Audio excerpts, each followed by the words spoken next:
Salve, salve, galerinha do sexto ano, tudo joinha com vocês? Comigo tudo.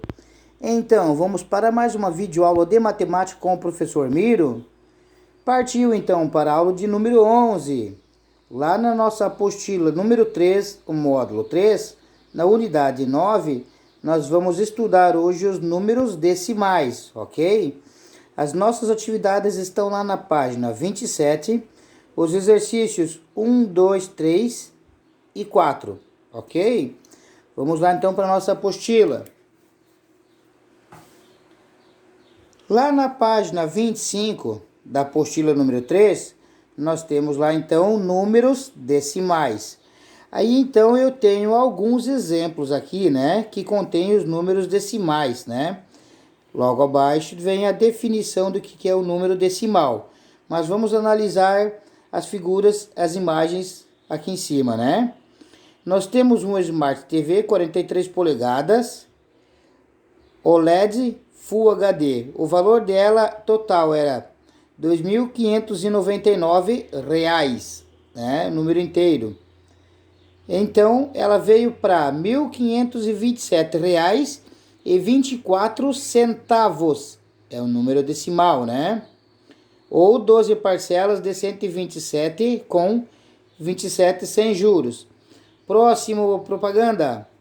Sobrado com 114,6 metros quadrados, contendo 3 quartos, garagem para 2 carros e 85,7 metros quadrados de área livre.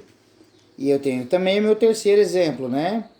População brasileira deve chegar ao máximo 228,4 milhões em 2042, tá? Então esse aqui é um dado, olha, a população brasileira continuará crescendo até 2042, quando deverá chegar a 228,4 milhões de pessoas. A partir do ano seguinte, ele diminuirá gradualmente e estará em torno de 218,2 milhões em 2060. Esse é um dado fornecido, né? Está logo aqui embaixo, disponível no link da agência de notícias do IBGE, né? Então é um dado do IBGE. O que ele traz aqui para nós? Olhem só. As vírgulas indicam que essas quantidades que nós vimos, podem ver que cada quantidade, ele contém uma vírgula, né? Então, 2.599,00, 1.527,24, 127,27. As vírgulas indicam que essas quantidades não são inteiras. Nos números decimais, a vírgula é utilizada para separar a parte inteira da parte decimal. Por isso, números decimais. Por que números decimais? Porque eles são divididos de 10 em 10. Então, na próxima página, nós veremos os números decimais, né? Continuando aqui. Os números com vírgula, por serem escritos na representação decimal, são chamados de números decimais, assim como as frações. Eles são usados para representar inteiros e partes de um inteiro.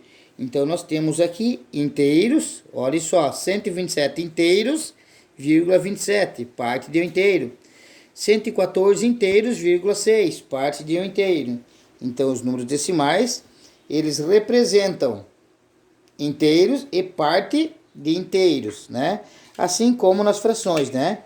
Que eu tenho os inteiros e eu tenho os números quebrados, né?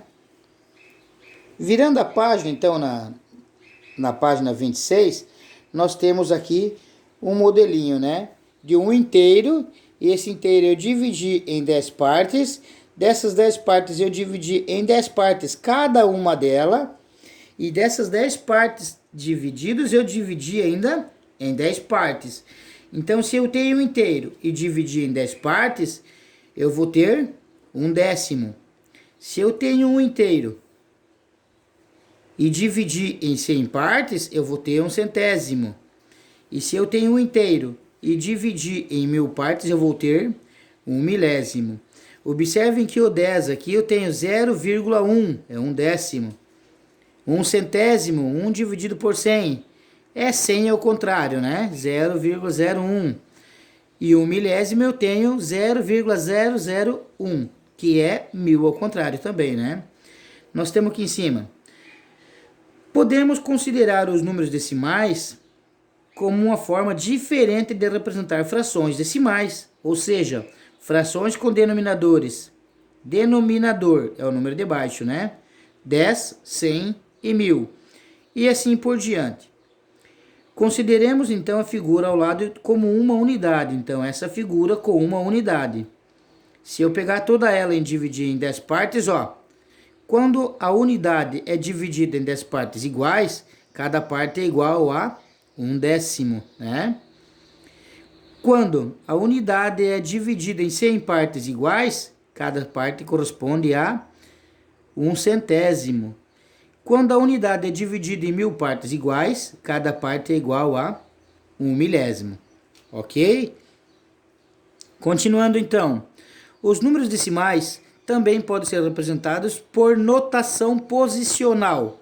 Para isso, utilizamos novas ordens. Cada ordem vale 10 vezes e a ordem posicionada imediatamente à sua direita.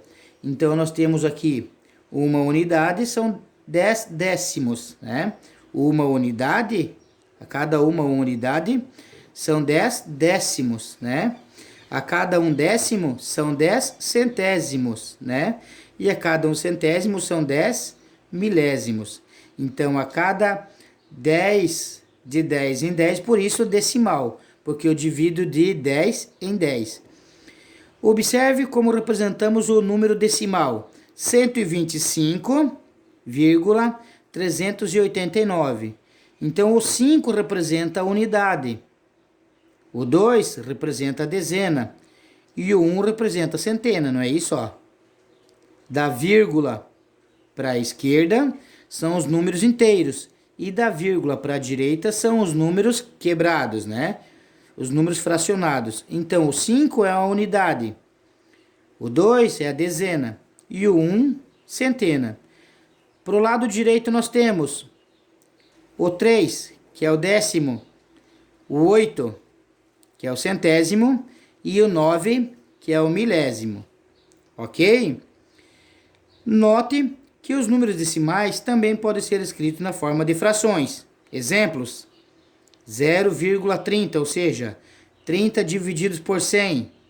30 centésimos, né? 30 divididos por 100. 0,7. 7 dividido por 10. 7 décimos, né? Aqui nós temos 7 décimos. Aqui nós temos 30 centésimos ou 3 décimos, né? Aqui nós temos 125 milésimos, né? 625, aliás, milésimos divididos por 1000. E aqui nós temos 2,35, que nós temos o 2, que é o nosso inteiro, mais 35 divididos por 100. Ou nós temos também 200 mais 35 divididos por 100. 200 mais 35, 235 divididos por 100. Então, 2,35 centésimos, né? Note que em cada exemplo, podemos estabelecer uma relação entre a quantidade de casas decimais e o denominador da fração correspondente. Quantidade de casas decimais, certo? Ó, quantas casas decimais tem aqui? São 3 casas decimais. Então, eu posso dividir por 1000. Uma casa decimal, divido por 10. 2 casas decimais, divido por 100. 2 casas decimais, divido por 100. Ok, galerinha? Então, o exercício de vocês está na página sequente, né? Na página 27. Nós vamos fazer o exercício 1, 2, 3 e 4. Ok, galerinha? Bom estudo para todos e qualquer coisa estou no WhatsApp. Tchauzinho!